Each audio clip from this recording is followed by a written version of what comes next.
Former Vikings GM Jeff Diamond giving his thoughts on what JJ will get paid.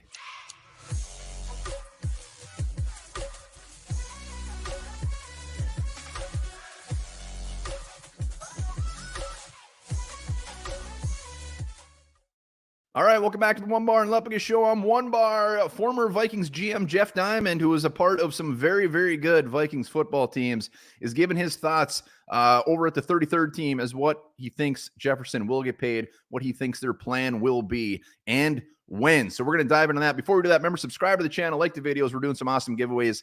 Got to be a subscriber, so make sure to hit that sub button. We're trying to get to 12,000 subs before the draft. Jeff Diamond is with the Vikings to like 99, I believe. So let's just dive right into it.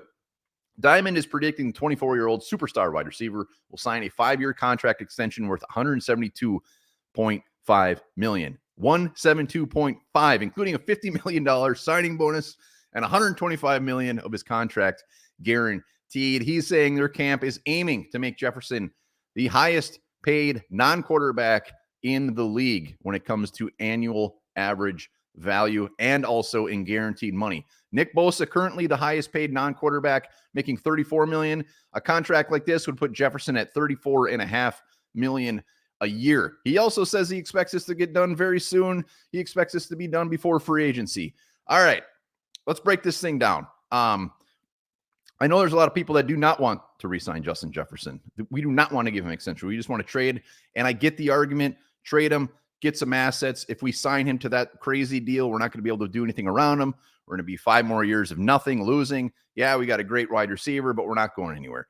That's an argument, very fair argument. Here's the thing, with Jefferson, like we hit a home run with Jefferson in the first round. A guy like Jefferson, you don't hit on very often. I mean, he is easily, nobody can deny that he's not a top 3, maybe even the top 1 receiver in the league. The thing with us is we hit gold, but we hit gold at the wrong time. We drafted him in 2020, and then we ended up having a couple just real crappy seasons under Zimmer, and then we just move on.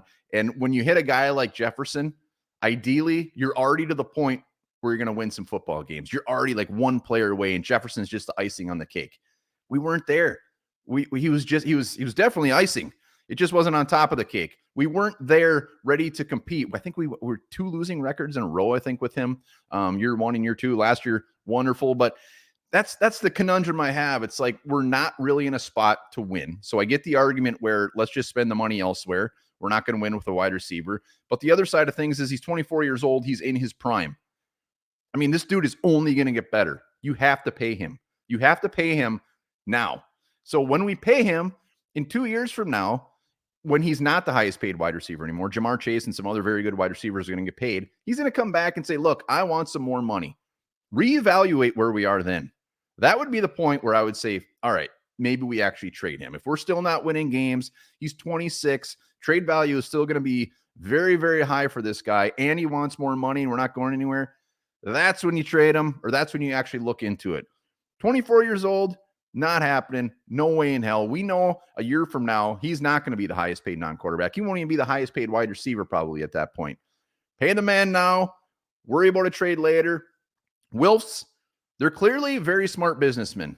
A smart businessman is not going to trade away his holy grail, his marketing, the guy that's making the Vikings tons of money. I believe the Wilfs absolutely want to win a Super Bowl, very serious about winning a Super Bowl, but they also are very serious about putting money in their pockets. And Justin Jefferson is going to help that. You trade a guy like Justin Jefferson, yes, you're going to get picks. You're going to get a lot of money to spend elsewhere. Crazy. It's crazy. And I think we need to buckle up. Everybody who's saying, let's trade him. We want to trade him. I mean, I think deep down in your purple hearts, you realize that's not going to happen. There's really no smoke there. There's nothing there. All it is pointing to good things as far as him coming back. So Jeff Diamond, the $34.5 million, is that a ton of money? Absolutely. Do I wish he was going to be cheaper? You're damn right I do. But the shitty thing is he deserves every penny of it. And where the market is now, he's going to get it. So that 34.5, I think Jeff Diamond is probably right. And this isn't the mailman. This isn't the drunk guy sitting next to you at the bar shooting out these numbers. This is a guy who knows his stuff. So there it is, 34.5. He also says that Kirk Cousins, he expects to get $45 million a year to re-sign him. Yeah, I'm not on board with that. I'll tell you that right off the bat. Other things is when we sign Justin Jefferson to this extension, same things with if it was Kirk Cousins or if it was Danielle Hunter, it's actually going to free up a lot of space for this upcoming offseason as far as salary cap. So maybe they go back all in. Who knows? But Justin Jefferson, get used to these numbers because when it hits, there are going to be some big time numbers. Let me know in the comments. What do you think? $34.5 million. Do you still want him? Do you want him to trade? Let me know.